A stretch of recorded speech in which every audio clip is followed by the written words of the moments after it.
What is going on, everybody? McLaren's Peach World Champion coming at you, and we're here. Sorry it took so long. Sorry I'm late, but we got the ultimate guide for RP Law. Going to cover a little bit of everything in this. We're going to start with just an overview of deck building. We're going to go into some Don management and stuff, and then we'll go into the individual matchups, at least the ones that I see the most and think are the most important. But yeah, quick overview for RP Law for anyone new and coming in. The reason why RP Law is about to become like pretty strong and get stronger over the summer is we finally have like the supporting cast of characters. We have a large variety of characters that we can now use to support the leader ability and to be able to fine tune and especially fit like an individual playstyle. And why RP Law is like the best deck and so much fun is because it supports kind of any kind of playstyle. You really can build this deck to how you want to play the game, and that's why I love it so much, is because you're not locked into playing like a certain way or any kind of specific way. You can kind of do a whole lot of different things especially once you get the time in the deck and can figure out like what you're good at and what you like, and being able to just make changes and stuff on your own. But outside of that, why RP Law is good is leader ability. How it works is -3 Don, and why that is big is just -3 Don allows the versatility. It's -3 Don from anywhere on the board, so that can be active Don, that can be rested Don, or it can be Don attached to any characters. So that allows you just the flexibility of combos. Where, like, for example, you could put 3 Don on your leader on Law, attack them for 8k, and then you just use leader ability, take those 3, put it to your Don deck, and then you can remove a character of your opponents that's 3,000 or less if they have one, and then you get to play 1/4 cost or lower character from your hand. So why that is super big, that allows us to play potentially 2 characters a turn, and you're able to just do a whole lot with it. And that's pretty much how leader kind of breakdown and stuff like that. And we'll get into the more specifics here, but I want to jump into just a quick little deck building overview. And based on the kind of system here is try to keep it as simple as possible. So the cards on your screen that you see are 4 stacks, are like what I call like the deck core, and you need all 4. You need 4 of them. 4 of everything you see. The ones that you see in 3 stacks are the cards that are like recommended to be in your deck at some capacity, but anywhere between 2 copies and 4, it's kind of up to you. And then the cards you see in front of you that are just the 2 are completely up to you. They're flex cards, they're just tech cards that you can put in for very specific matchups and stuff like that. So we'll jump into just quick little rundown of each of the cards. So Kid and Killer, why you need to have this card in your deck is it's one of the best cards in the game. It's amazing.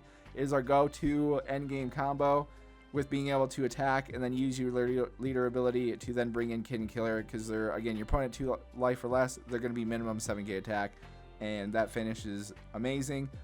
Outside of that, I got Max at 4 just because Gordon's more expensive, but you can have 4 Gordon and like 2, 3, 4 Max. It's literally up to you. Anywhere between 6 to 8 copies of combined is recommended, but it's just, again, personal preference down to how many you run. But yeah, I've got 4 Max.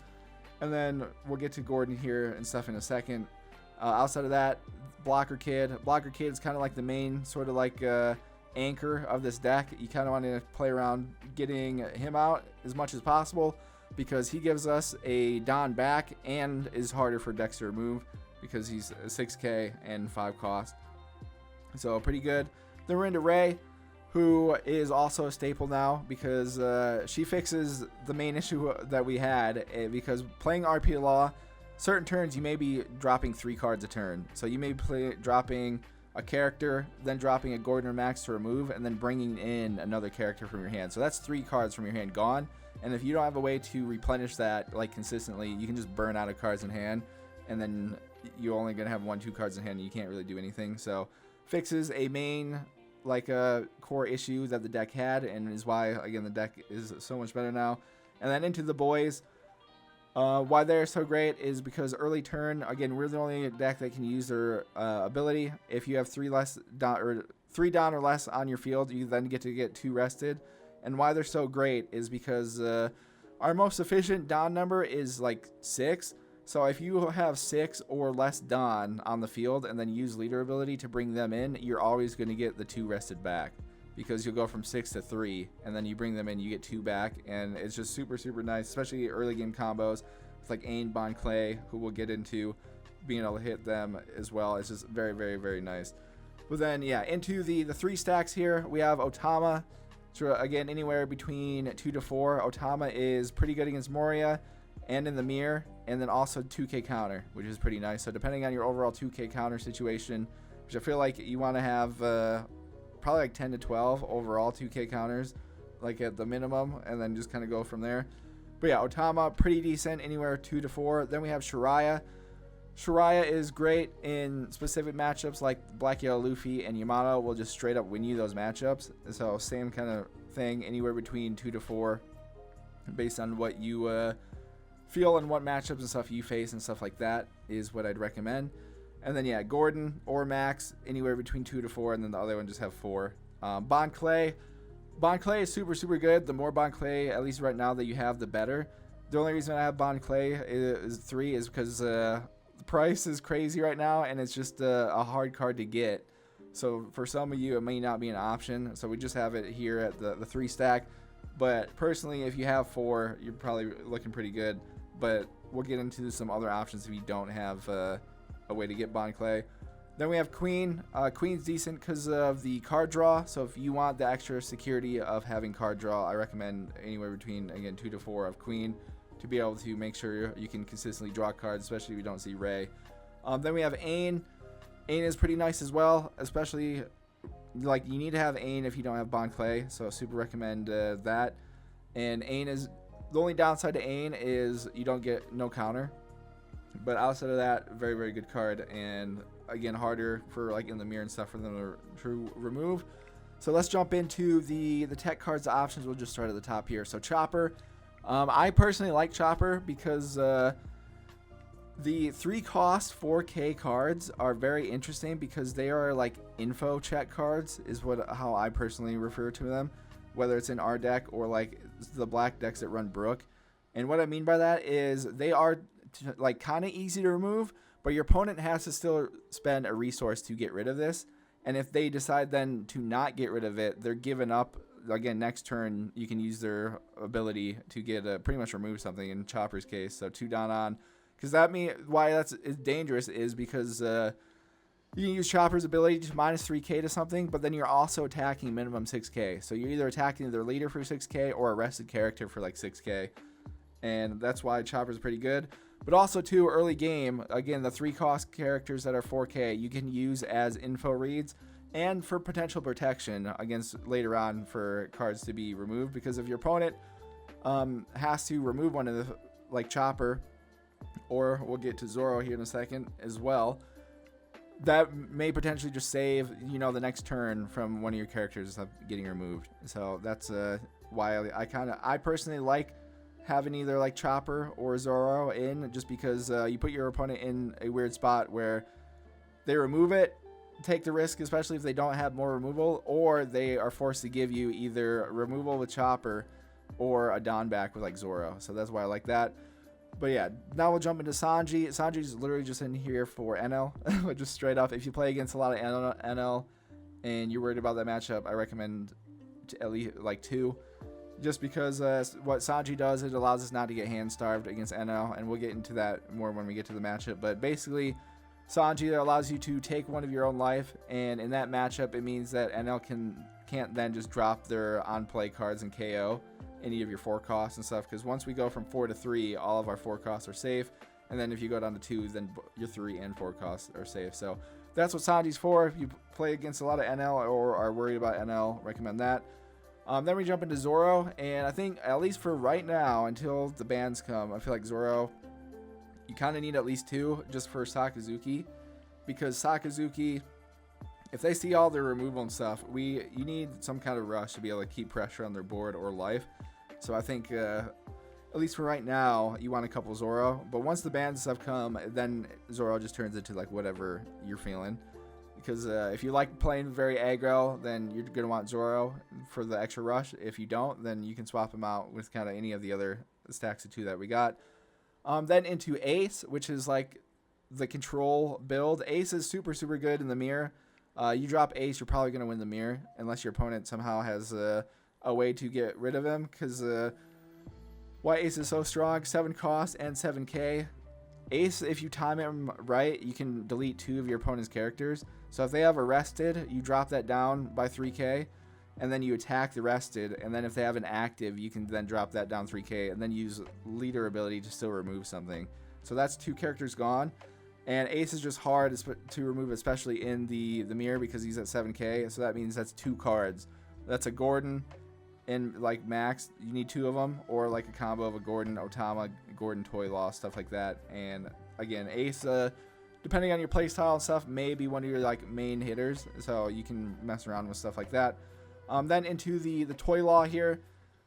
This one is good against Moria, good against in the mirror as well.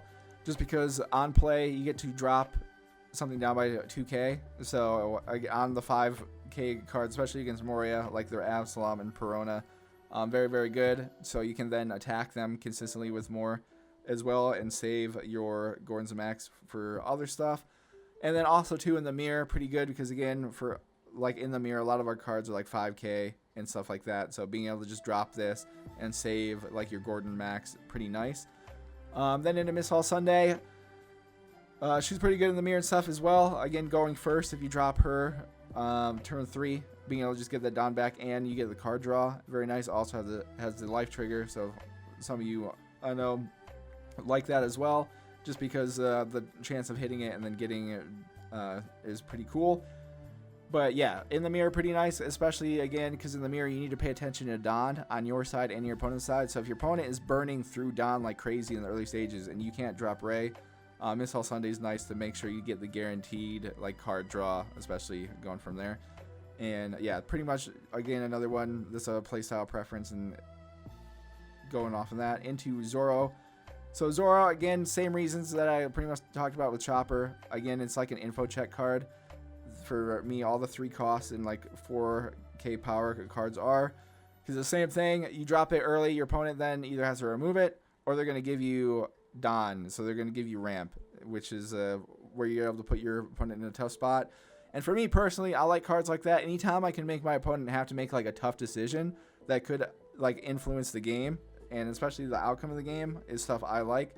So that's why I think especially in the future post bans, being able to then have more room to put either of these cards is nice. Into the blocker law. So this one is good against any of the decks, especially like green and black yellow Luffy that want to just hoard all the cards as possible in hand so they can stall out later on for late game. And this card lets you also play the RNG lottery, where if you trash the 2 random cards that you pick to trash from your opponent's hand, if one of them is a staple, like against Black Yellow Luffy, you hit Moria or something like that, you're probably just going to win the game. It's pretty fun and a good counter against some of those decks. Then into Beppo here. Beppo used to be like super required, but now Beppo is not as efficient just because Beppo is the only one where you have to have less Dawn than your opponent. And it's just not as efficient with some of the other stuff, because with Bon Clay and Ray, you can drop them first and Ain, so you can do that and then bring in Ray off in your leader ability, versus Beppo you pretty much always have to bring him in off in leader ability because you're probably going to be like close and stuff like that. But if you don't have Bon Clay, I recommend Beppo at least at some capacity, because again you still get the 1k counter and then you still will get ramp, especially if he stays on the board. You can do that. Outside that, some events, Rad Beam, very good in the mirror and against some of the other removal decks. Against the mirror, this card can just straight up win you that matchup late game, because in the mirror matchup, both sides will be probably burning through a lot of Dawn at the end, and this blocks up to 9k. So that, depending on what your opponent's Dawn is at, if they only have like 4, you're probably going to get a free block off of that or board. Same against like removal matchups and stuff like that, being able to just have extra board protection to keep one of your rested characters alive, that one extra turn can be pretty big. So if you like stuff like that, recommend Rad Beam. Then into Fire Fist. Fire Fist, good against the removal deck, especially black. Being able to drop this and minus down Sabo or Borsellino 4k and then pop the Rebecca is an insane combo. And when it hits, you pretty much win. But also is not good in the mirror as well, because as things go with again, these cards here like Zoro, Chopper, Shiraya, stuff like that, they're at the 4k. just being able to drop this, you just pop them, and then that then allows you to potentially do a combo with Gordon or Max to remove something else. So, yeah, that is kind of quick little rundown of these cards. I mean, there's maybe other cards, again, that you personally like that I don't have on here. I just want to keep things kind of straightforward as possible. But, yeah, if there's any other additions and stuff, feel free, comment below and stuff to help people out and everything like that. But, yeah. Let's jump into the Don management portion. Alright, now into the hardest part of Red Purple Law, and the part that is pretty much going to determines whether a lot of players like win and lose games, the Don management. Don management is crucial in this because with Red Purple Law, it is one of the more difficult decks in the game, because it is like the only deck where we have to actually pay attention to like every part of every resource in the game. And why Don management is so key, and the issue a lot of people run into, especially new players, is you have to actively be thinking about the end game like the entire time. And with a deck that is not going to reach the full 10 Don, that makes you're limited for going for end game. The window is very narrow. And if you burn out of Don and you only have like 3 or 4 Don, it's very easy for your opponent to then block out of any end game attack that you're kind of going for. So you need to actively be making sure you're in the what we like call the Don operating window, which is 5 to 7 Don. So you need to make sure, like, bare minimum, at least for me, especially if you're new, that you every turn are reaching 5 to 7 Don. And if you struggle with that, what helped me is whether you like Ace or not, put Ace in your deck, learn how to play around Ace. Just straight up being able to make sure you can get to Don like that. It'll open up different avenues and stuff for you to be able to see what you can do, and also operating with more Don show you like different moves you can do. But again, you don't have to keep Ace in, but if you struggle with that, I recommend putting that in. If you don't want to put Ace in, what I recommend then, I'm just going to give you a target number, is number 6. Like, especially if you're new to playing this deck, try to make sure every turn you get to 6 Don. 6 is the most efficient number for Law. It allows us to make sure we can play a 5 cost with us like Kid, or Queen, and still be able to remove something. Like, our more optional, like our best stuff is when we can drop Kid and still remove something and then bring something in. Those are the combos that make this deck super, super good. So if you're new, target number is 6. Just like whether you're going to win or lose the game you're in, again, it doesn't matter. Losses on the sim are meaningless. Like, don't worry about it. Just try to get used to making sure you're getting back to 6 like every turn. And then after then you can, like, again, open it up, then 5 to 7. Once you learn the deck better and learn the combos and stuff better, 5 to 7 is the Don operating range. Because, again, you need to actively make sure you're able to go for endgame, and you want to have as much Don as possible on that, like, turn 5, turn 6 when you're going for game, to make sure your opponent can't just, like, drop just 1 2k and then block out and win the next turn. So that's what people struggle with, especially new players that I play against. And yeah, that's just, again, you need to be actively thinking about, like, why RP Law is so tough is it is the only deck in the game where you have to actively pay attention to every resource in the game. You have to pay attention to your Don. You have to pay attention to your opponent's Don to make sure you can use cards like Ray and all, like any other card that you use, to make sure that you can use their effect. You need to pay attention to your opponent's hand size, and why that is important is so, because again, our going for game window is so narrow, 5 to 7 Don. You want to make sure your opponent's hand size isn't too crazy, so you can then still effectively go for the game. So you need to pay attention to opponent's hand size, and then also too, depending on the matchup, pay attention to their trash, so you know what's in their deck and everything. So that's why RP Law, again, this is the skill gap portion of this deck, where a lot of people, like, don't realize when you have to actively pay attention to every resource. And still, again, you still have to pay attention to your own hand to make sure you can, like, what you're going to be able to play it down on the field. Like, you also have to pay attention and manage board control. So again, it's the only deck in the game, at least right now, where you have so many resources that you have to make sure you are able to manage. And a lot of people don't realize that, because again, a lot of the people that are like having success with this deck and stuff are like people that have played the deck like already, that have again a lot of experience in the deck, so they're already used to being able to make sure to look at all that stuff. And a lot of people, I feel like, that think this deck is just like busted, that's just like drop a Gordon or a Max and stuff like that. They don't realize that you still have to be able to counteract, like, us losing the 3 Don is huge. Like, if you don't have ramp to bring it back, that is again an entire turn and a half of Dawn, like for 3. Like even if you only get 1 back, you're sacrificing 1 turn. Like you get 2 Dawn every turn, so you're sacrificing a turn for Dawn just to use a Gordon or Max.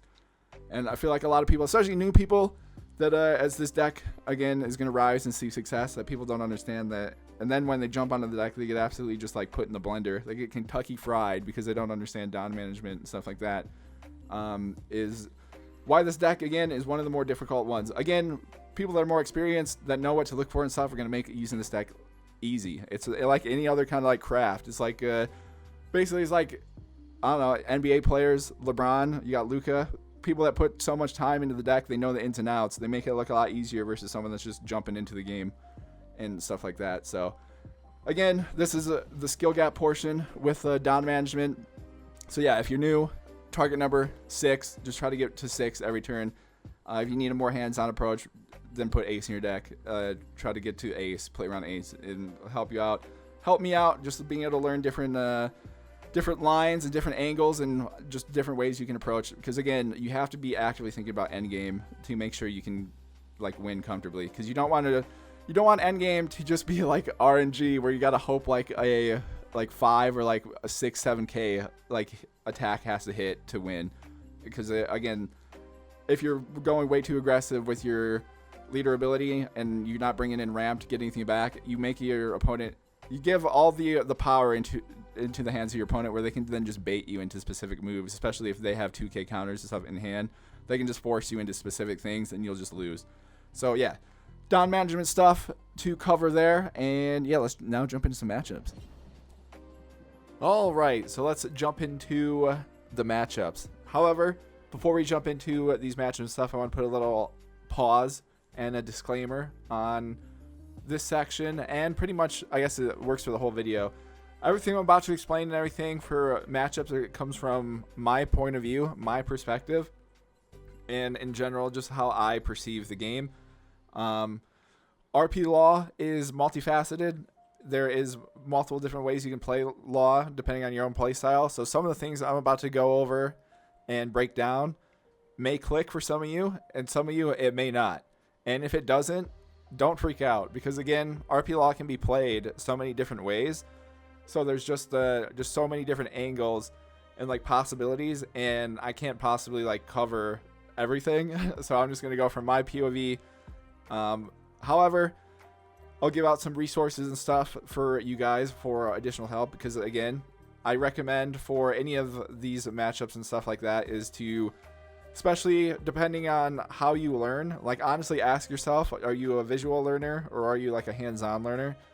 And based on that answer, like if you're visual, try to find other like creators and stuff that have a playstyle like yours or a playstyle that you want to emulate, and then play around that. If you're hands-on, honestly just put things together and then just experiment from there if you learn better that way. So kind of going from there. But outside of that, other tips and tricks and stuff, this is going to be like the interactive section of the video.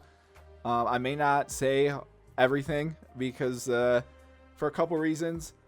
There's like certain things in the matchups and stuff that I would like to kind of keep for like one, myself, that I do, and then 2, I want to keep things just kind of basic in general.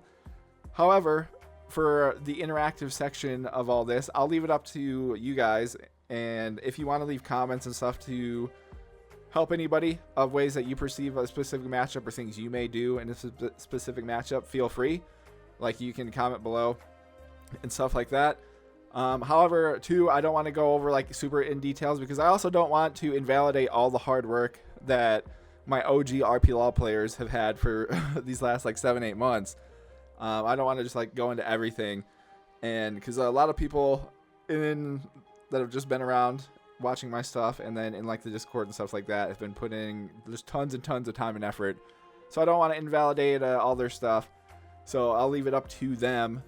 And any other experienced players, if you want to comment, go right ahead. And then also for anybody new, another great resource is the One Piece Discord. I am in there pretty frequently. The RP Law like leader discussion section. There's tons of amazing people in there that are just as knowledgeable and experienced with RP Law as me. And also the great thing is they have different perspectives and different play styles. So it's a great place if any of you guys, especially if you're new, want to ask just general questions. You want to like ask for like builds, get build advice, stuff like that, and learn more details about like pros and cons of like certain like cards and stuff like that. So if all the yapping I'm about to do in these matchups don't click, like don't freak out, definitely go check out those other resources and stuff like that, and you'll do fine. Because again, RP Law can be played literally like any way, and just finding your play style is kind of like the most important part, because then you can build on it. So, all right, enough of the disclaimer yapping. Let's jump into the breakdown of these matchups.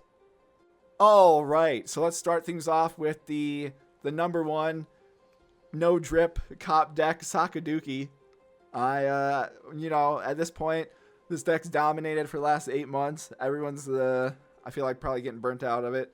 So we won't spend too much time because, again, apologies for taking so long on this, but the bans and stuff are coming and stuff like that. But yeah, also too, to anybody that likes Sakazuki and stuff, sorry, but yeah, I personally am not a big fan, just because the deck is too good.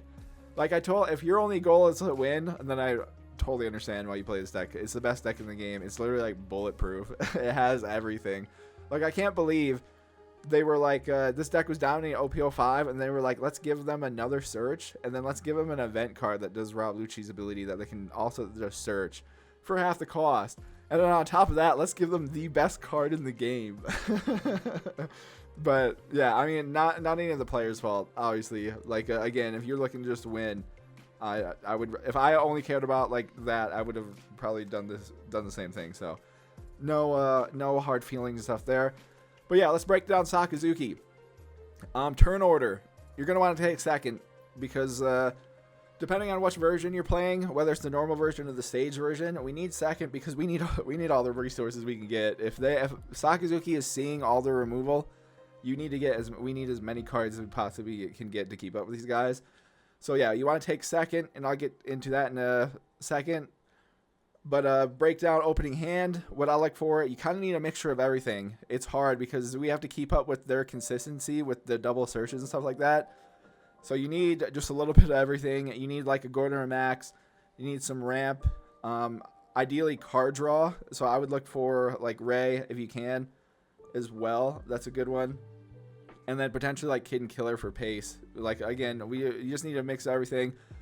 I look for me personally, trying to get like power reduction, and then a ramp combo is always nice. Like if you get a Bon Clay or an Ain and the boys, I look for that too. But yeah, jump into what I consider like the X factors, and then like some tech cards you can do in this matchup as well. I'm gonna leave X factors as like cards that are like part of the deck core and a part of like the recommended 2 to 4, and then the tech cards will be like the other ones from there. So like the X factors for me personally in this matchup are Kid and Killer, Ray, and Queen. And what I mean by those three is those are cards that you don't need to see to win this matchup. However, if you do see them, it really improves your chances of winning. And they're cards that you don't need also in the beginning of the game. They're like the mid game to late game cards. Like if you get those, your chances to beat them are very good. However, like starting off, you don't necessarily need them. So those are like the X factors for me.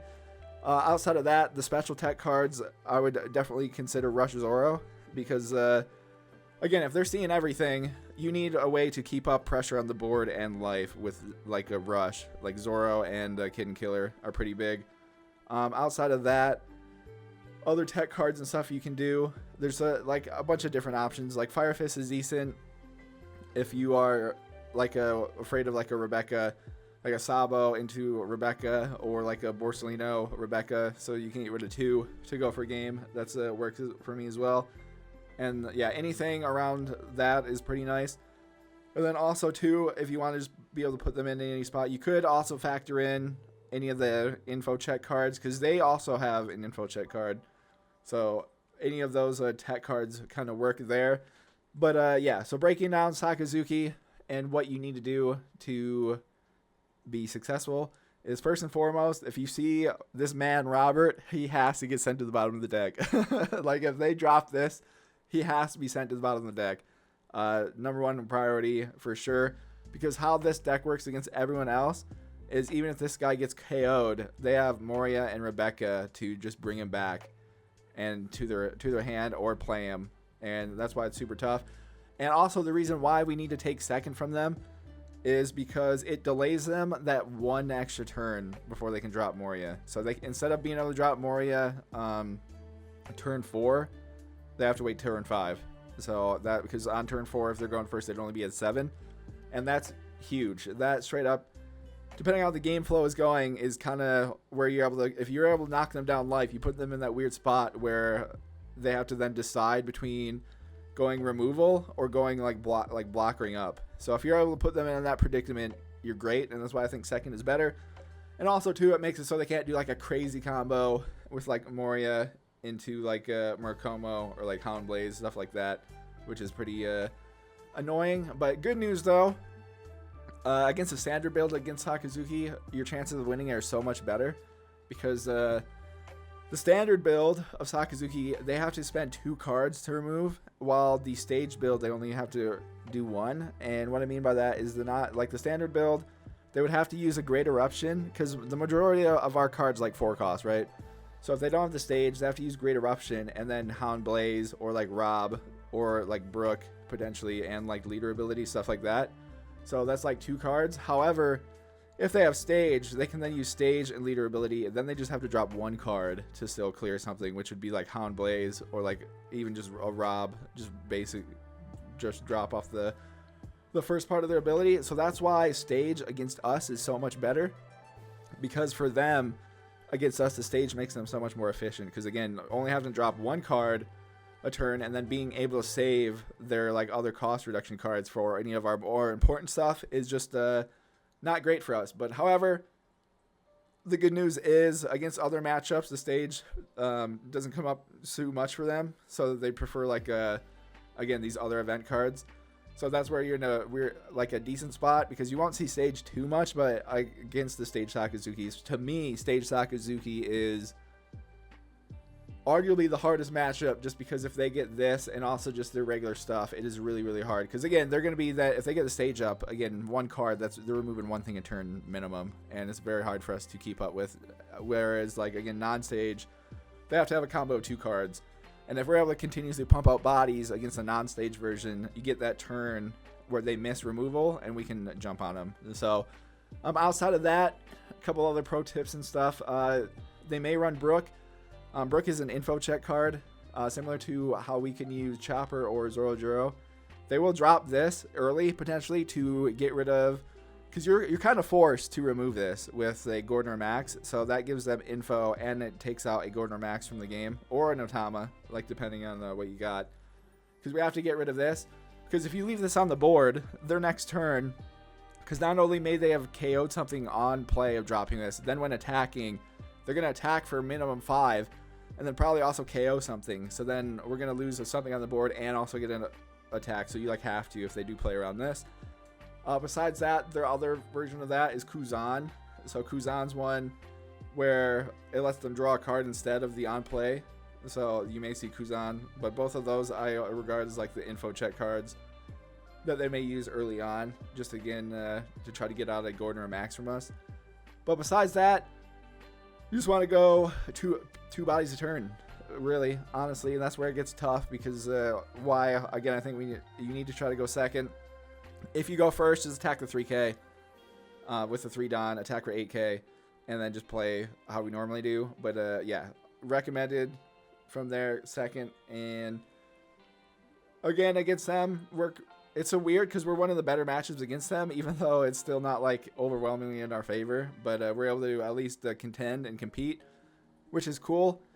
But yeah, in either matchup though, if you get that 1 turn against them where they miss removal, then we normally can win. It's just they are able to see like everything, because again, they have the Tashigi search, the brand new search, so they got 2 searches on top of the leader card filtering ability. That's why it just is so tough, because they can just see the majority of their deck and be able to get what they need. But again, those are like the the main things at least I look out for in general against Sakazuki. All right, so now into what is probably the hardest matchup in the game for us, Moria. Why Moria is so tough is because their leader ability. So they're going to be attacking minimum 6k. So against us, why that's tough, because again, we need every card we can get in a lot of these matchups, and them attacking 6k just puts the pressure on us to having to block out eventually. So you lose that card, that key card, and then they're also able to bring in a character. So they're able to bring in any of the Thriller Bark stuff. So whether it's Perona, a Hogback, or Absalom, they're bringing in those cards that also have effects on top. So it's just they could be with Absalom obviously removing something, Perona making us discard from hand, and then Hogback recycling something from trash back into the hand if they have it. And then cards I look for in opening hand and like the X Factor cards in this matchup, it's sort of the same opening hand, a little bit of mix of everything. Kid is pretty good in this matchup because they have to invest like extra resources to get rid of them. But also like 3 costs are kind of nice in this matchup because unlike Sakazuki, they have to use an event on any 3 costs to still remove it. So 3 costs kind of okay to let you, again, being able to attack them for more. So I'm kind of fine with that. And then outside of kind of similar removal, if we're able to do any of our ramp combos like Bon Clay and Ain into the boys, I look for that as well. And also why it's the hardest matchup for us in the game is because they have a curve and sequence against us that is kind of unbeatable. And that curve is, if we'll go to the best of the best stuff, if they drop Sindri turn 1, that pretty much is going to show you what kind of game it is going to be. If they drop Sindri, and depending on what you see in the trash, that's what you got to be able to prepare for, and that's what kind of game. If they get Absalom and stuff immediately in the trash, you know that's going to be coming, and things like that.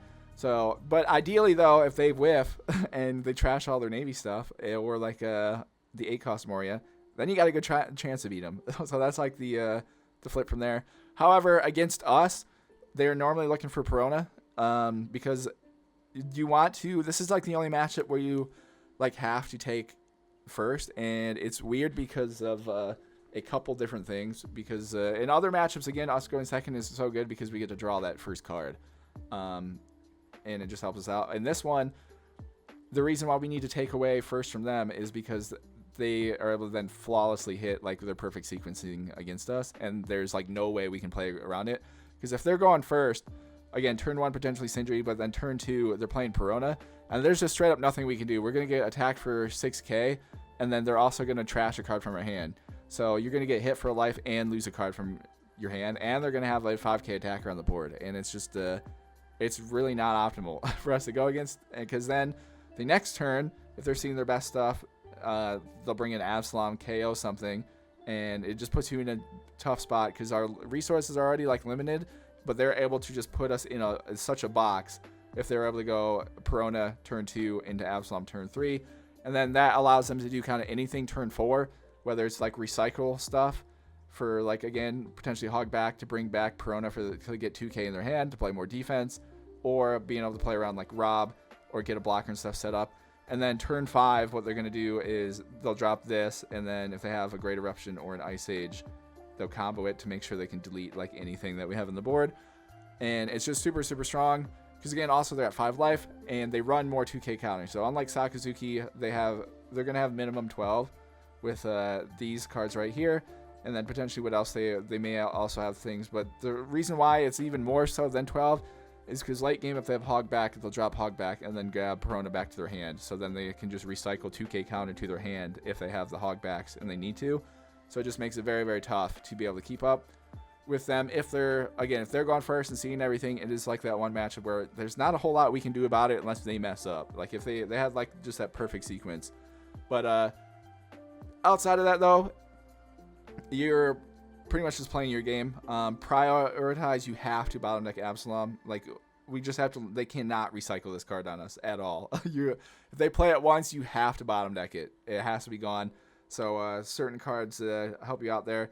And then if you're not seeing Absalom, then the prior number 2 is Perona, because again, you don't want them late game recycling 2Ks to hand, and also you don't want them just being able to hit their this ability on us for being able to like discard from hand or giving us a -3 like later on. So playing around that, and yeah, that's pretty much what the go-tos from there. Outside of that is, again, the normal cost reduction stuff. They have brand new to search for their Navy stuff because, again, brand new is pretty good for them because it doesn't matter if they trash or throw their bark stuff because they can bring it back.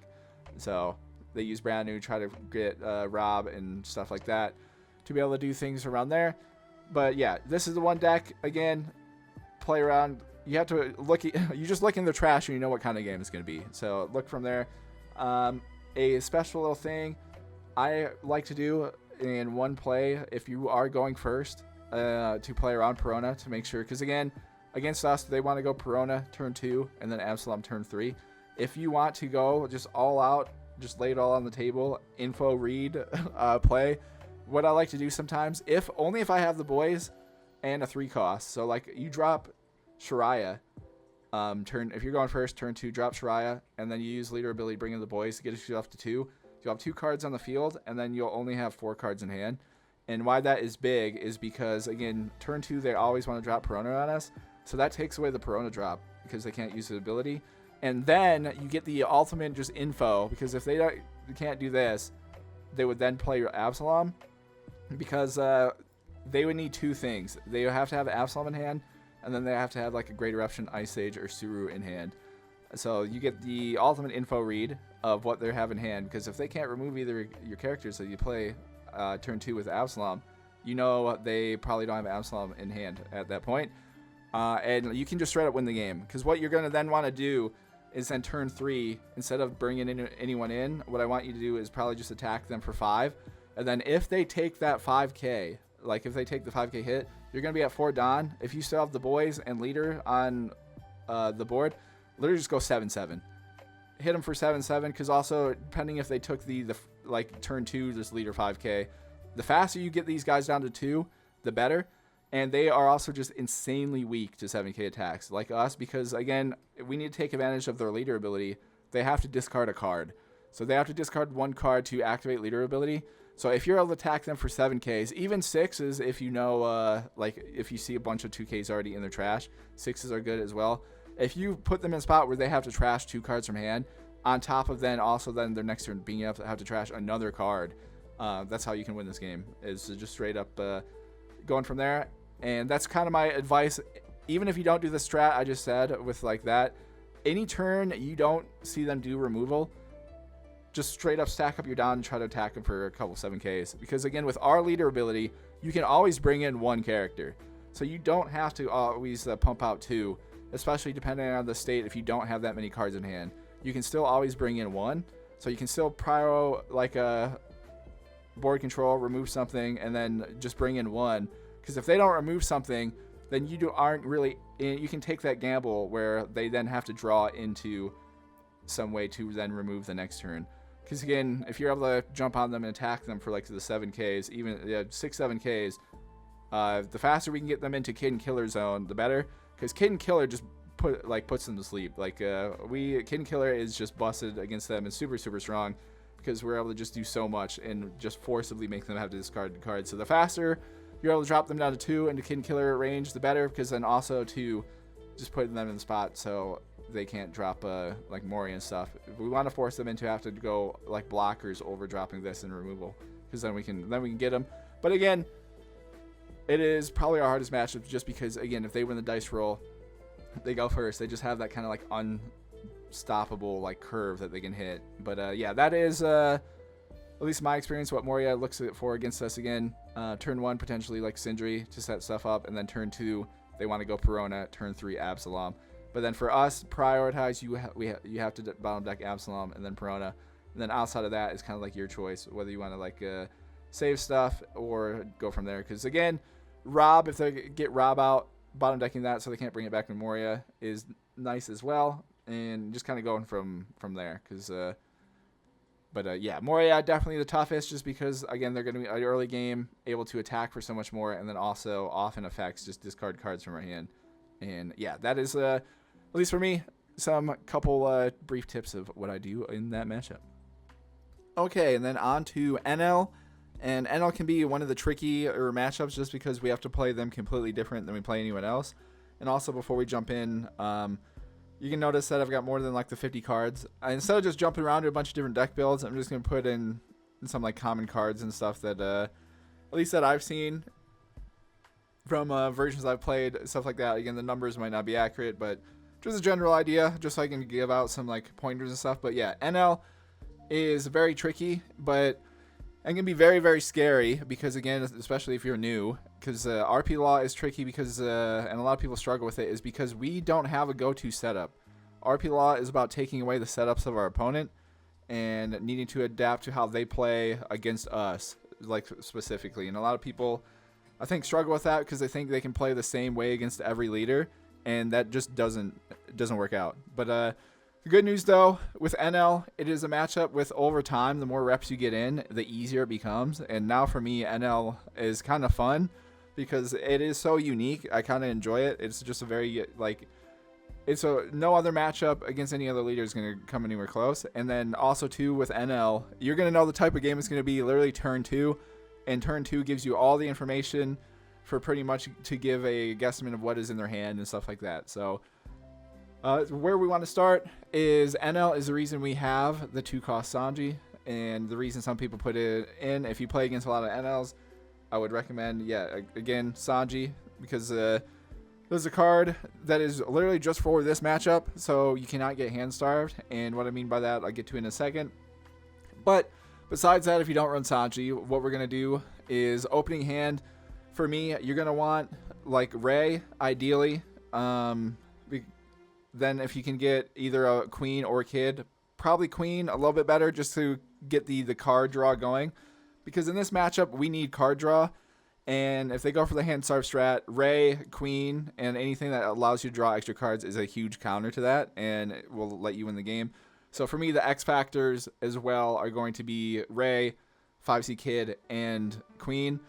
And the reason I have both of the blockers, because they're both 6k. Against yellow, yellow is always going to be playing the boss cards, and what that means is their high cost characters like Yamato and whatnot are going to take up like all of their Don, and depending on the curve, if they're going first and second, they would then only be able to swing with leader for 5k.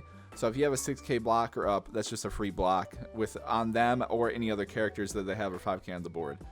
So besides that, though, turn 2, again, going to tell you what game it's going to be, and what I mean by that is turn 2, if they do not attack you, in their hand they have Gadatsu and Yamato, more than likely, at least potentially multiple copies, but they for sure 100% have this card.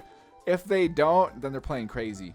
But what their game plan, if they do have the Gadatsu and Yamato, is to hand starve us, and what that means is by using the effects of their characters, they're going to keep us at 4 life, and then that way, just on play, they can pop 4 costs or less. And because that is the majority of our deck, or 4 costs, it allows them to pop them, and then especially end game, for them to build off in Yamato. Yamato goes off in the total of our life and theirs. So if they're down to 1 and you sell the 4, they can drop Yamato and pop a 5 cost and go from there. So that is their game plan. Pretty much end game is just get their boss cards, just as many as they can on the board. That way they can just do in one swoop, like take us out with, because again, it's really hard for us to get rid of multiple boss cards in these matchups and stuff like that. So that's how they're going to be playing that there. However, setting up endgame against them, there is a couple different ways that I look at it. 1, you need to pay attention to like where they're at with Don, and then 2, what your board state and what your life is as well. So for me, if they are taking like every hit early game, and you notice like it's going to be like turn 4, and you already have them down to 1 life, I'll sometimes try to just go for it, because at least I'll get stuff out of their hand. But besides that, though, a good rule is to get them to 2 and then just play board. Just go wide. And then depending on what your life and stuff is, I'll sometimes hit them down to 1. Because then, again, if on turn 5, they're going to drop this card. So when they drop Yamato, depending on your life total and theirs, you may want to drop them down to 1 to protect a certain card in the field. If not, again, leaving them at 2 so they then can't also get the free life back is big. So it just depends on your life and their life, but a good rule, again, just get them to 2 and then kind of assess the situation from there. be like, if they're only, again, if it's going to be turn 4, then if you want to go for it, feel free, especially depending on what's in your hand, like you got Kid and Killer and stuff, I'd go for it. If not, just play board control, go as wide as possible, so that way you can set them up, because again, their leader ability, once they get to 1, they're going to then get hit down to 0. They refill back to 1, so then you have to hit them again back down to 0, and then you have to hit them again. So the more characters you can have on the board, the better. And also, too, the more down that you have on the board, the better. Because the more times you can swing for like 7k and stuff on them, especially end game, is going to be very, very successful. But yeah, it's just realizing, having the awareness of the board state and playing around, again, Yamato and stuff. Because obviously then, too, if they then do turn 2, if they do attack you, that means they don't have a way to hand starve you. So they definitely don't have this unless they then just like top deck it and withdrawing or something the next turn. And yeah, so you just play around that. So if you run Sanji, obviously opening hand, you're going to want to get Sanji. But besides that, if you don't, since it's a flex spot, my X factors, again, you just want card draw. Because again, card draw, hard counters, even if they do hit the perfect like on play stuff with these, if you get Ray in a way just to refill your hand, you're still going to be looking good, because it still allows us to play out the board and stuff like that. But yeah, Enel, again, scary at first, but again, once you get more time into the matchup and get familiar, it gets a lot easier, because you're able to just play around, because you know what they're going to do, and you know you have a general estimation of what is going to be in their hand based off, and again, the early turns, and so you're able to just adjust from there and play around all that. And yeah, it's a matchup I kind of enjoy now, just because it is so unique, and it just rewards you for, like, again, having knowledge of their deck and how they're going to play against you and all of that. All right, into one of the decks that also is going to gain some popularity this summer, like us, Black Yellow Luffy. This deck is very, very good because it just hard counters any of the removal, like cost removal decks. So Moria, and then later on this summer, Rob Lucci, stuff like that. And why they're able to do that is their main sort of like MO and stuff is they're able to just bring stuff back. Once they get to their life to 0, they're able to bring stuff 5 costs back from their trash. So then they're able to just recycle this Sabo and then make all their stuff, their entire board, immune to being removed by effects. And if they're able to just keep bringing this guy back, obviously then nothing that they have is going to be able to get removed. They only can get taken out by bottom decking, and that is why we are strong against them. Overall overview, if you have the choice, take second against them. Again, just because we'll get to it in a second, you want to stall them from dropping Moria.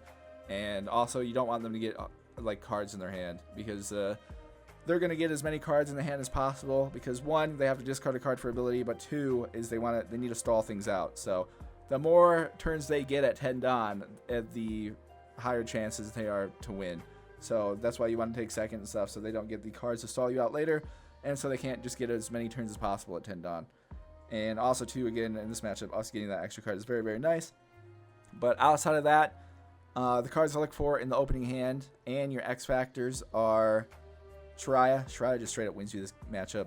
Like, the only way, at least right now, they have to get rid of it would be maybe the Sabo. Outside of that, Shiraya is just massive in this matchup, because, again, even if they hit their like God combo and get themselves to 9k, you're able to block that. And Shiraya is also becomes the leader, like then becomes that 9k rested.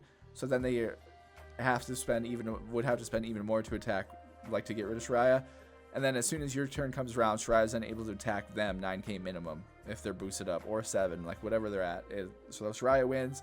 The other one, Bon Clay. Bon Clay is massive because, again, if they get Moria and stuff up, being able to just attack them for that power is very, very nice, because especially Moria's on the board, they're boosted 9k.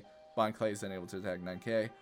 Outside of that, you want to Gordon Max to make sure you remove Sabo. This is the card you have to bottom deck. If they play it, it has to get bottom deck. You cannot let this go back to the trash. You have to force them into just naturally getting, drawing more of these or hitting the searches. So from there, and then also too, yeah, I've got more than 51, just showing the cards that you may see a mixture, because some run Borsellino, like some don't. Some run the search, some don't. It just kind of depends and stuff like that. But yeah, this card has to get bottom decked, so you need a Gordon Max for this.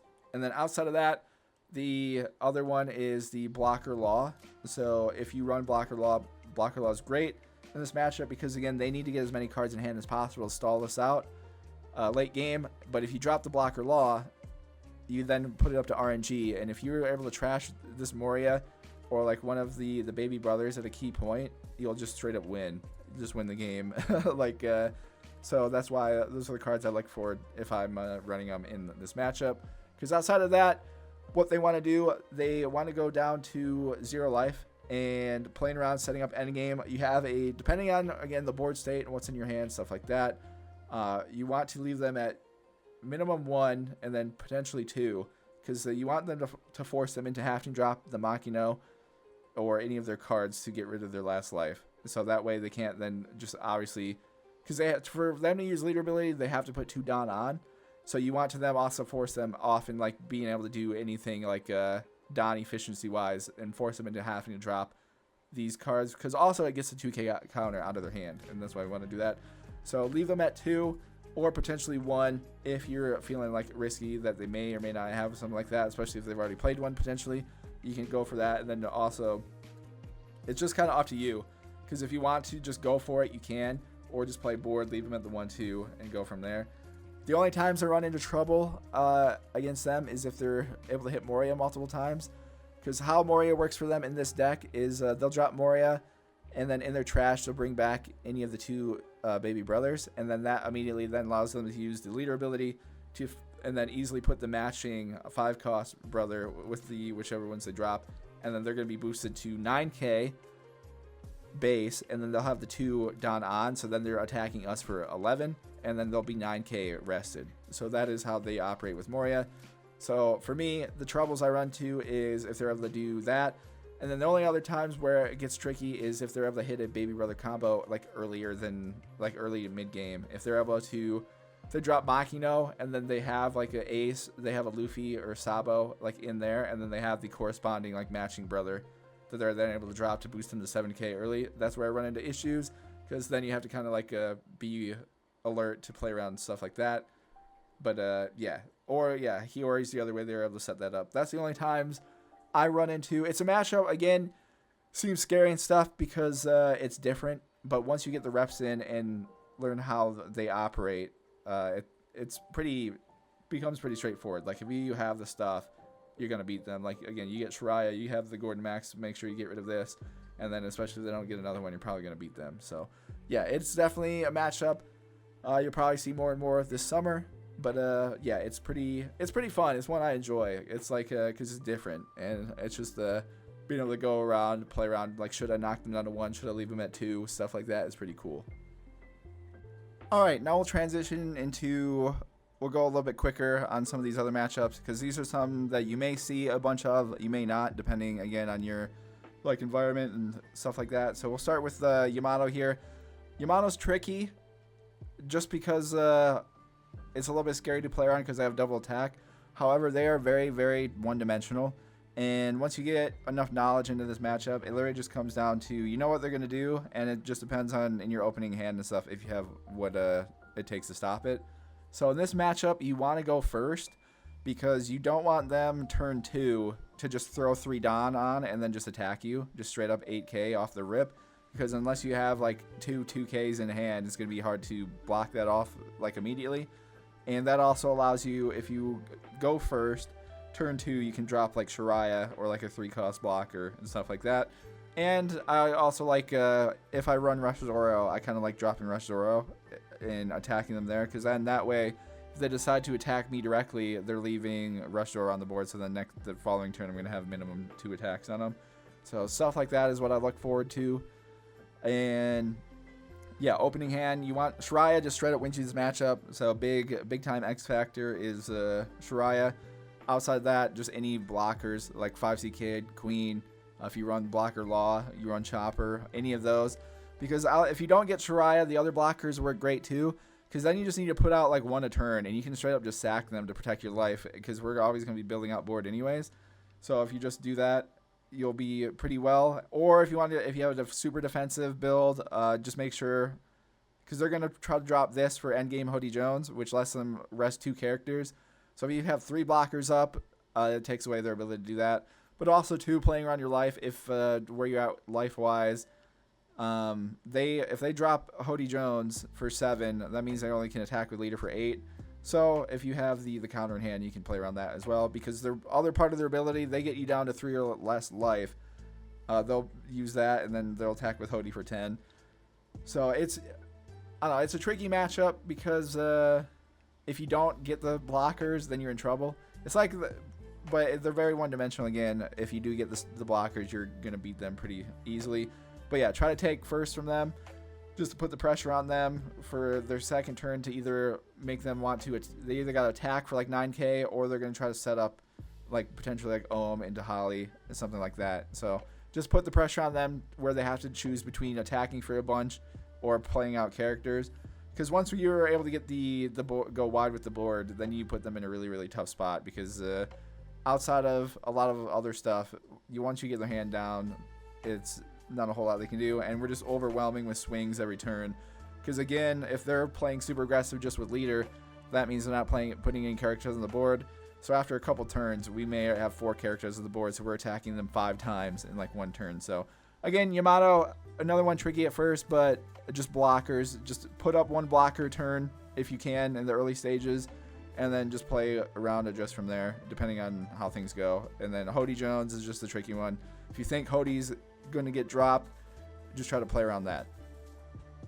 Then we'll jump into another green deck real quick that get some questions about, which can be tricky, which is Uda. Uda is, again, green's MO is pretty much stalling and getting cards in hand. So what Uda is going to do is they want to get as many cards in hand as possible so they can hit their chains, which revolve around their film cards, which could be the some cost Luffy or 8C Kid, because again, 8C Kid lets them play a cost 3 or less from their hand. So into stuff like that, with depending on the board state, and also with the film cards, they're able to chain. So if they drop Luffy, they could go into Brook, into Nami, etc., which makes it a little bit like tough to play around. Because also a lot of times I feel like people get into the spot where they're burning through their like Gordons and Maxes removal on the lower stuff, and then they have nothing for when like Kid and Luffy gets set up. So what you want to do to play around Uda, so to start out, turn order, I'd say, again, you probably want second in this one as well. Generally, I feel like second's the safer route. It doesn't super matter a lot in this one, but second's better just because with their leader ability and this card here, they could be drawing multiple cards a turn. Because again, this lets them draw a card for free, and then if they put 1 down on their leader, they get to reveal the top card of their deck, and if that is film card, they get to add it to their hand. So they are potentially adding 3 cards to their hand a turn. So like their turn, they draw a card. If they have this, they're able to grab one, and then leader ability get another one. So that's where like you don't want to just use your Gordons and Max's stuff and remove all their stuff for free, and then just attacking their life, because before you know it, because the early stages, they're going to take all the life hits no matter what you attack with, and then before you know it, they got like 14 cards in hand, and then they're dropping Kid and Luffy. You have nothing to get rid of these cards, and even if you do minus them down with like a Gordon Max, like a 5 or 4, they just have so many other stuff in hand, like again with their 2Ks and stuff like that. They're just stalling you out. And then they have like the backlight, and then they have this event and stuff as well, which lets them attack multiple times, and then they just go for game and stuff from there after successfully stalling you. So basically, what I try to do is you need to keep their hand size like manageable. So it's only tricky, and I would only like super go removal is if like early they drop Mihawk, and then into Brook, and then into like a character like Nami or like one of their 3 costs, because that makes it a bit tricky, because that's when I run into issues. Outside of that, just don't be afraid of trading out, because again, we're able to put 2 characters on the board. You want to ideally attack the rested characters first to draw out any counter and stuff they have in hand, because you want to keep their hand size relatively like manageable, again, because we want to go for end game. And 2, in case they eventually drop Kid or Luffy, you want to have like that 1 Gordon Max to drop like Kid rested down to 5. And then if their hand size isn't too crazy, it's a lot easier than attack Kid when he's rested at 5, when they have not too many cards in hand to get rid of Kid. So that's what you want to do. So again, early mid stages, don't be afraid to just take trades with if they attack, potentially block out with 1 and then take the other, and then as soon as it flips, attack the rested characters, try to pop those.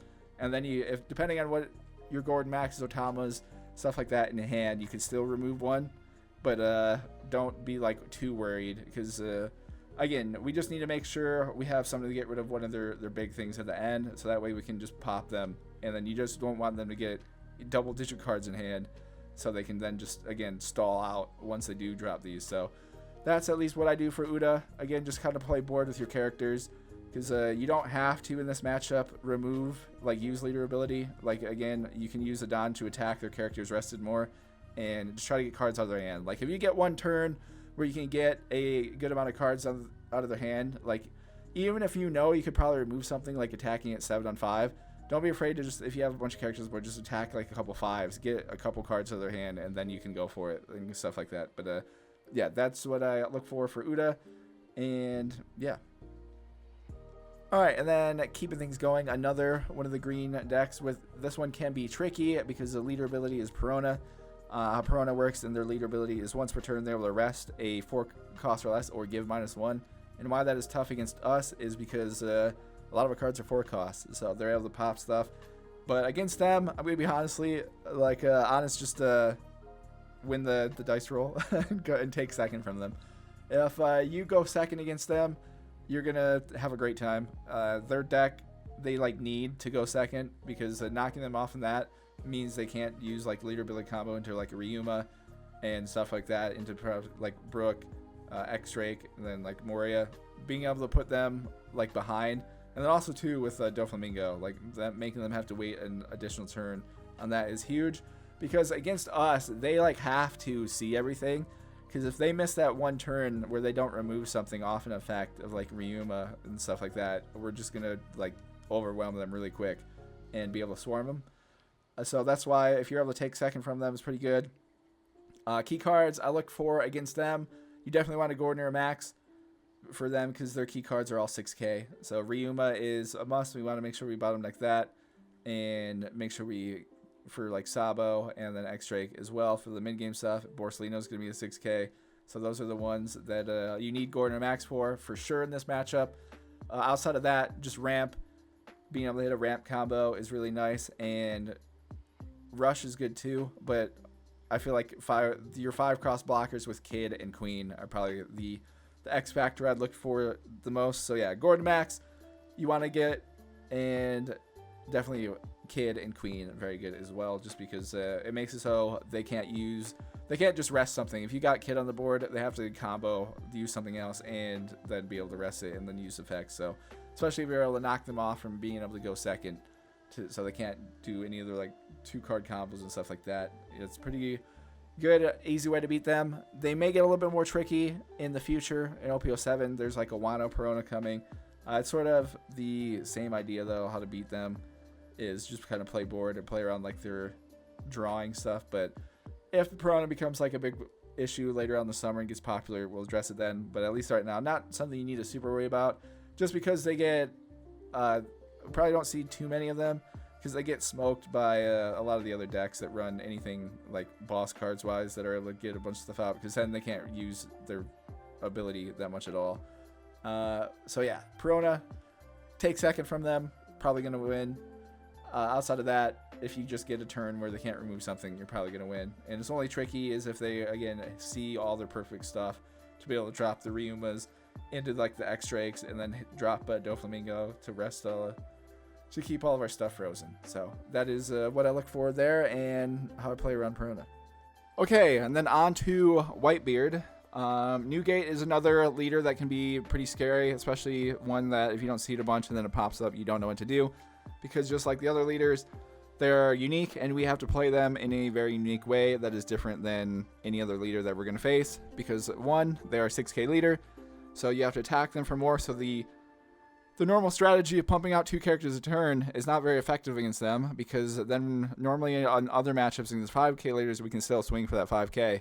However, in this one, if you play that way, you're not going to do any damage to them. And we need to make sure we can keep up as much pressure on them as possible, because you don't want their hand size getting insane, because then they're going to stall you out at the end of the game. There's nothing you can do. So this is a matchup where you honestly don't need to use a leader ability a whole lot at all, outside of just getting rid of some potential key cards that they have. So depending on the build, whether it's Whitebeard or Rush, and I'll get into that in a second, Outside of that, opening hand size for this one, and like it doesn't really matter first or second whether you go. I feel like second is a little bit better, just to make sure that we can play the cards and still have like Don and stuff to attack with. But it doesn't super matter. Cards I look for is just like blockers in the beginning stages against Raya. Really useful in this matchup. Outside of that, any other blockers that you can get, because you need to keep yourself minimum 1 for endgame so they don't just like throw down the rush Luffy and then blast you. But besides that, it's sort of like a little similar to Yamato, where if you can just get one blocker, late stage, just one blocker a turn, just block out leader attack, stuff like that, you should be okay. Outside of that, though, pretty much anything else kind of works for me, at least how I play around them. And just getting out, again, you just really only need to get out in the early stages like 1 a turn, because then you're able to also utilize leader ability to play around like the board control. Because if they're dropping Luffy or Marco, if they're Whitebeard, you can then just use your Gordon Maxes to remove and then just bring in your character from hand off a leader ability. So that way you then attack first with however much down you have, attack them and whatever characters you have. Again, if you have like a couple, attack them for a 6 and then an 8 maybe. Use your Gordon Max, get rid of one of their 6Ks that they may have out on the field, and then you can still bring in one character. Because, like, again, this one, where depending on their build, they're not going to be going, like, super wide. They're playing around Rush. And also, too, with the Rush characters, if you want to build up on Don, after they use a Rush character, the Rush character is going to be rested. You can just straight up use your Gordon, your Max, your Otama, your Toy Law, whatever. Just minus them down, rested to 3. And then if you have characters on board, just attack the rested with your character 5-on-3. So that way you then have the other Don to then attack leader. Stuff like that. Because again, the flip side of Rush characters is then they're rested. So they're a lot easier to remove. So you can go around from there. Same with Ace. Ace a bit tricky just because they can give 2 things -3. And then obviously the 7K. But when he's rested again, you can drop him down with Gordon Max to 4K. A lot easier just attack him rested to get rid of. Play around that. Outside of that, the only card that normally is very tricky is if they're able to get to this, especially if they get to multiple. If they see a bunch, you might be in trouble. Just because the 9-cost Whitebeard boosts them to 8. And then also, too, the next turn, they have a 10K attack in your forehead. So, and then this Whitebeard makes it so they can't utilize their leader ability. And, yeah. But ways to increase your like win rates and stuff and chances to beat Newgate is, depending on where you're going, just attack them for like 8, like turn 2, and try to get them down to life. Because how they work, and since they're going to be running out, if you're able to knock 1 life off of them in like the beginning and mid stages of the game, that increases your chance to win. Because again, they're going to run out at some point. But if you're able to knock down 2, then you have a great shot to win. Because again, as soon as you put them into the spot where they run out, whether or not they play this or not, like if it doesn't matter, you got a great shot to beat them. But yeah. Again, a matchup where you do not need to put out 2 characters a turn. You can just put out 1 and just play around with being able to attack them for more Don consistently. But yeah, the couple builds I've run into is just like the Whitebeards around Marco, or just the Rush with like Kid Killer, Zoro, Luffy, Sanji, stuff like that. So it just kind of depends what you see. You're able to kind of go from there. But yeah, it's definitely a tricky one because, again, it's one where you kind of need blockers and stuff. And sometimes your 2K counters, it's like one of the matches where if you get the stuff, you can beat them. If you don't, you're probably going to lose. Like, just straight up, because they have Rush, which is, again, one of our weaknesses. So if you don't have the blockers up or, like, 2K counter, it just puts you in a tough spot. But outside of that, at least that is how I try to play around Whitebeard.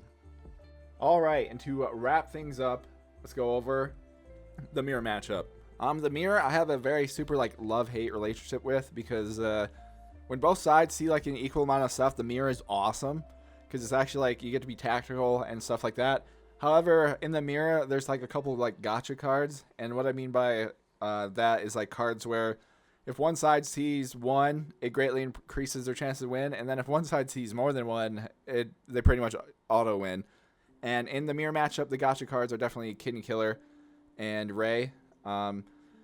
Ray not as bad if like your opponent sees 1 and you don't see none, but if your opponent sees multiple Kid Killers, you're just cooked. Like if you don't get any, that's it. It's game over. It's like it's too good against on that. But outside of that though, the mirror, if like you don't see those, for me the mirror's pretty fun. But yeah, overall though, you kind of want to go second I mean, first isn't the worst. It just kind of depends on what you get in the opening hand. Because outside of Kid and Killer, the game normally is just a battle of attrition of whoever runs out of ramp first. So I love to look for my ramp combos in the mirror, like Bon Clay. Even though Bon Clay sucks in the mirror because they can remove easy, a Bon Clay or an Ain in the boys still is pretty nice for me. Because again, getting to that 6 Don and then being able to repeatedly play around that is really, really nice. So yeah, if you can, second recommended. X factors in this matchup, obviously Kid and Killer, Ray. Outside of that, maybe the boys. Throw them in there just because if you get them early, getting that extra Don can help you out. But yeah, tech cards, Zoro, good. Because again, we are removal decks, so Rush is good. Ace is crazy good in the mirror.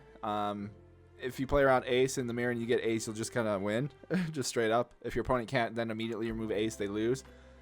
And then you have, I'd say Rad Beam is pretty good as a tech card in this, and also Fire Fist. Because Fire Fist is decent because if they have Chopper, Zoro, or Shiraya later on, you can just drop Fire Fist, pop them, and then still potentially remove something else. But then Rad Beam, I really think is pretty solid in the mirror as well, because the mirror is like the one exception where you kind of want to just match energy of your opponent. And if your opponent's going crazy with Don removal, you may potentially, whatever else is in your hand, you got to kind of play around. And it could force you to also have to burn through Don. Because again, Ray is so pivotal in this matchup. But you have to make sure that you're equal or less Don than your opponent to play around Ray. So that's where it's kind of gets a little tricky sometimes. But outside of that, the Rad Beam, why it's so good in the mirror is because if that does happen, because normally near the end game, both sides are going to be pretty low on Don. This is going to block out up to 8k. So again, you get plus 4,000 with this. So that is just a free block on a Kid and Killer that your opponent may bring in, or like something else. Because again, why this is also nice is you can bait your opponent if they have lower Don into specific moves, because you know you can block something. And if going into like turn 6, my opponent has to go for game and they only have 4 Don, I know I'm sitting pretty good if I have a Rad Beam. Like, they only have 4 Don, that super limits their attacking. They're probably not going to attack for a 9 straight ahead. They're probably going to divide their Don up. So Rad Beam just is a free block, and then depending on the life situation and the other cards in hand, you may just be able to just play defense and then win the next turn. So Rad Beam, definitely nice tech in this one.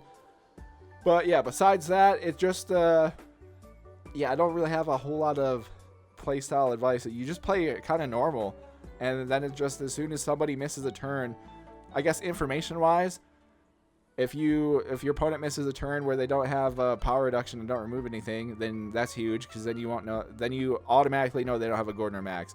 So in this matchup, once the characters hit the board, each turn they got to get removed. And as soon as somebody runs out of power reduction or just out of ramp in the early stages, that is kind of where the game kind of turns for one side or the other. Like, especially if they miss both, is super GG's. But yeah, there's info you can play off in. For hand info is just, yeah, if you don't see any power reduction from your opponent of any of these like cards, safely assume they don't have that, at least at that time, in their hand. And then also to off and leader ability, if they're not bringing in early ramp in the early stages, then you can also probably safely assume that they don't have that in their hand either. But yeah, that is the mirror matchup. It is a bit tricky. Again, it's really fun.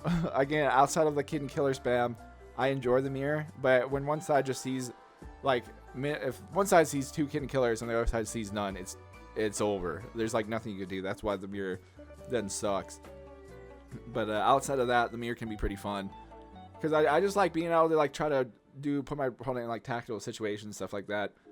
But yeah, that is how I approach at least the general of the mirror, some general stuff here. Again, just for learning how to, again, in the mirror, I feel like it's the one deck, like, you should know what is in the other deck, and you know especially if you're playing RP Law, you know the general like game plan and stuff, so that you can practice in the mirror, like learning info, like doing info hand reads, and then making like guesstimations and stuff like that to be able to attack. And at least that's what I do. And sometimes it works great, and then sometimes, you know, it doesn't. But if you just play off in numbers and like statistics and stuff like that, and just the general odds of you know, knowing what's in the decks, you can definitely make some plays. But yeah, again, Kid Killer just kind of nullifies any kind of game plan, or at least for me. But yeah, that will do it for us here, I think, the matchups. I hope you guys, hopefully this stuff was helpful. Again, I want to just keep things just very kind of like basic and straightforward. I don't want to go into, again, like too crazy details and stuff like that, because I don't want to take away any of the hard work that people have been putting into this. And also, too, I want people to find, because again, RP Law, you play it in so many different ways. I want people to find like their own like play style and like come up with their own lines and stuff like that too. I don't want people just to, you know, feel like they're forced into like copying a specific way without like discovering anything on their own. Because again, we all think differently and we all perceive things differently. So what works for me and what I see on the board and in my hand is totally different than what you may see on the board with like the same hand. So want to keep around that. But yeah, again, shout out to like everyone in the Discord. It's been awesome the last like few months being able to just like talk to everybody, and I'm super happy. It's like such like it's a weird feeling of like validation and stuff of all the people that we've believed in this believed in RP Law and like the way the leader mechanic works, and now that we're finally getting the payoff, it's so just like validating. It's very nice. And yeah, we got the summer of RP Law to enjoy, where we will be at the top, which is pretty cool. And then going into the fall, I assume things will be quite shaken up once we get there. But yeah, at least for right now, it's going to be a great summer, especially anyone that's been on RP Law, anyone that wants to join RP Law, now is the time.